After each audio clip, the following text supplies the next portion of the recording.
My name is Michael Stehling.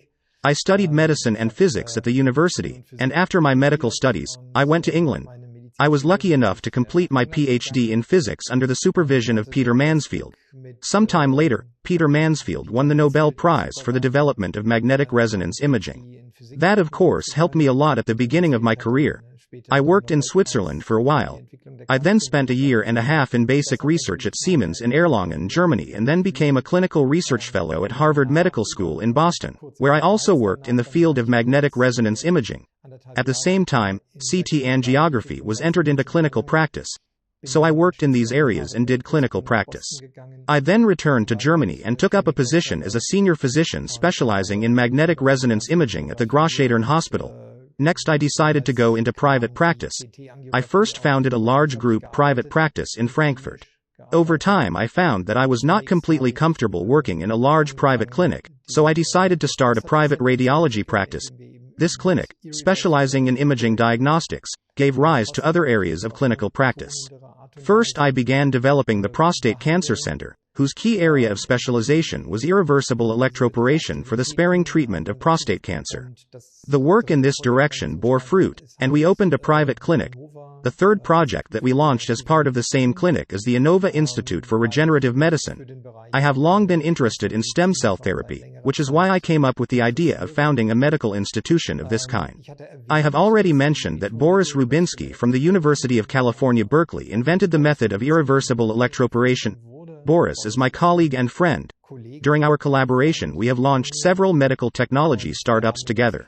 We developed an improved method of irreversible electroporation that expanded the therapeutic options. Interestingly, Intuitive Surgical, a company that manufactures Da Vinci robotic systems used for prostate surgery, immediately purchased this technology. We are also engaged in other projects. We have developed a new method of cryopreservation, which may be helpful for solving the problem of organ transplant surgery. And that is not all, because I am interested in many other things as well.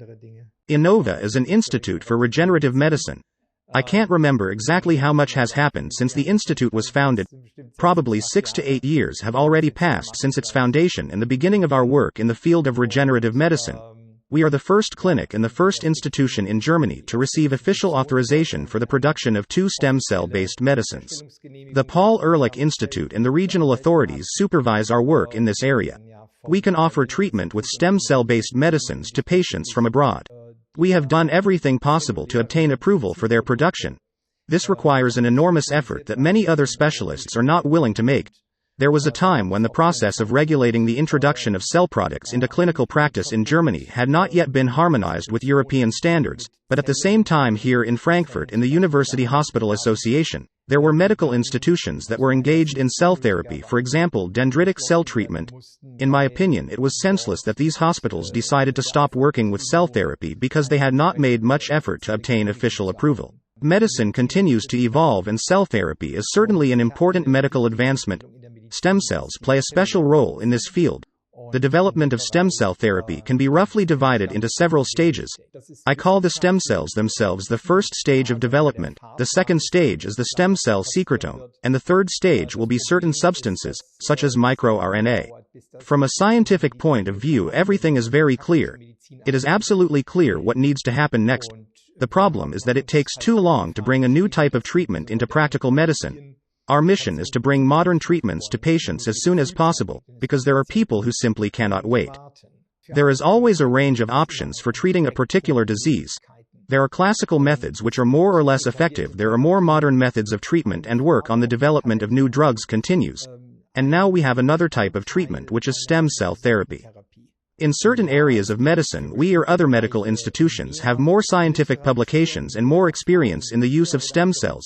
Our approach to working in this area is exactly what is called translational medicine, which means that we evaluate the data presented in scientific publications and decide whether stem cell therapy can be effective for the patient. Only if there is evidence that a treatment is effective can it be offered to the patient. If there is no such evidence in scientific publications, we will openly tell the patent about it. We recommend stem cell therapy to patients in areas of medicine where we have seen successful results. We offer 2 stem cell-based drugs for which we have received approval.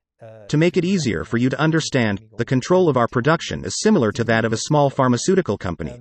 If you want to obtain a license to produce a stem cell-based drug, you must specify how you plan to do it. Every step has to be clearly defined.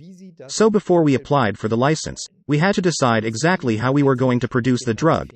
And now that we have the license, we cannot change the production process, even though there are hundreds of ways to do it.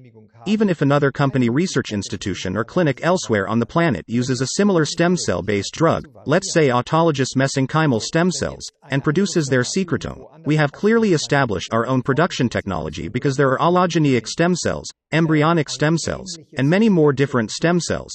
Because we have clearly established our own production technology, institutions can process these stem cells in very different ways, using more or less replication cycles, culturing them on a tablet or in a bioreactor, and using different nutrient media. The final drug will be completely different, which means that there is no way to evaluate it, because only a specific stem cell-based drug is subject to efficacy evaluation. The secretome is what stem cells can produce.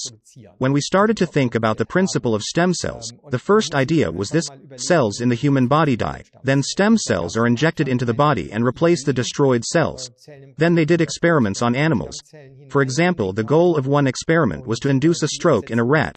In most cases, female rats with two X chromosomes were used in the experiment and stem cells were harvested from males of the same race with one Y chromosome. The Y chromosome was the marker. Well, the female rats were injected with the stem cells, and although they had a stroke, their well-being improved. The researchers then opened the brains of the female rats to find the injected stem cells from the male rats, but they never found them. Logically, the question arose as to why the condition of the female rats improved in the face of the stroke. In the end, it turned out that stem cells do not actually replace neurons in the brain, but have the ability to identify a specific problem, in this case a problem in the area of stroke development. This happens because of the secondary messengers that the cells use to contact each other, and then the cells themselves start releasing secondary messengers, including microRNAs and cytokines, through this secretome, which is a collective term for the factors produced by the cells. The stem cells can activate the patient's own resident stem cells, resulting in the repair of the affected area. Of course, other events must also take place, such as the formation of new tissues, stimulation of the formation of new blood vessels, etc. All this happens thanks to the stem cell secretome. This is the mechanism of stem cell action.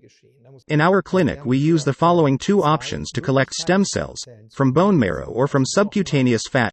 Mesenchymal stem cells are harvested from subcutaneous adipose tissue. They are found on blood vessels such as pericytes. Minimally invasive procedures are used to collect stem cells from both sources. The necessary biological material is taken from the patient's own body, but the patient must first undergo diagnostic tests. The scope of diagnostic tests is also clearly defined. We have to make sure that the patient does not have any infectious diseases. The presence of an infectious disease is an exclusion criterion because in this case the processing of the collected biological material in our laboratory is prohibited. After the stem cells are collected from the patient, they are sent to a special laboratory and processed. Once the medicine is ready, it can be used. If the stem cells are taken from the bone marrow, the treatment process takes significantly less time and can be performed on the same day. It takes about 2 weeks to produce a stem cell secretome, but in this situation there is an advantage. We can get 10 or 20 doses of secretome. We also have permission to store the secretome for 2 years, so the patient does not have to undergo another stem cell collection procedure for subsequent treatments. We believe that the stem cell secretome is cleared from the body after 4 weeks at the latest. Certain metabolic processes take place as a result of which the secretome is removed from the body. Accordingly, the primary effect of the therapy is relatively short-term, but secondary effects are soon activated. They develop against the background of the influence of the secretome. These secondary effects also last only for a while. In our opinion, the optimal interval between 2 treatments is 4 to 6 weeks. However, the fact is that patients who come from abroad for treatment do not have the opportunity to visit us every 4 weeks. Therefore, we offer an alternative treatment schedule. The patient comes to us every 3 months and the treatment lasts for 5 days. On Monday, Wednesday and Friday, the stem cell-based drugs are administered and the patient goes home, Of course, this is an alternative. Many clinics that specialize in stem cell therapy claim that the patient only needs to visit the clinic once, receive an injection of stem cells, and that's it. This is complete nonsense, because the aging of the body and any disease progresses. With stem cell therapy, the disease continues to follow its own course, while the stem cells drive it in the opposite direction. This is the case with most treatments today. Of course, there are exceptions. For example, a broken bone sustained while skiing will fuse. After some time, the broken bone will heal and a complete recovery will occur. However, most diseases are chronic, which means that it is simply impossible to achieve results with a single course of stem cell therapy. Our clinic excludes the treatment of patients with infectious diseases because there is a ban on processing their biological material in the laboratory. The treatment of patients with aggressive forms of cancer is also excluded. This is our own initiative, because we have not yet been able to prove that stem cells or stem cell secretomes do not contribute to the progression of cancer and do not have a negative impact on the patient's condition. Therefore, the treatment of this group of patients is excluded. Of course, we cannot treat critically ill patients, such as those on mechanical ventilation. It is impossible to collect stem cells from them because it is too dangerous, and in such situations, we cannot do this. In our practice, we have not seen any serious complications associated with stem cell therapy, or any complications at all. Of course, we do perform invasive procedures to obtain stem cells, such as liposuction, which involves the removal of subcutaneous fat. Liposuction is a surgical procedure that is performed thousands of times a day for aesthetic plastic surgery purposes. Therefore, there is a possibility of developing minor side effects, but they do not pose a threat to the patient's health.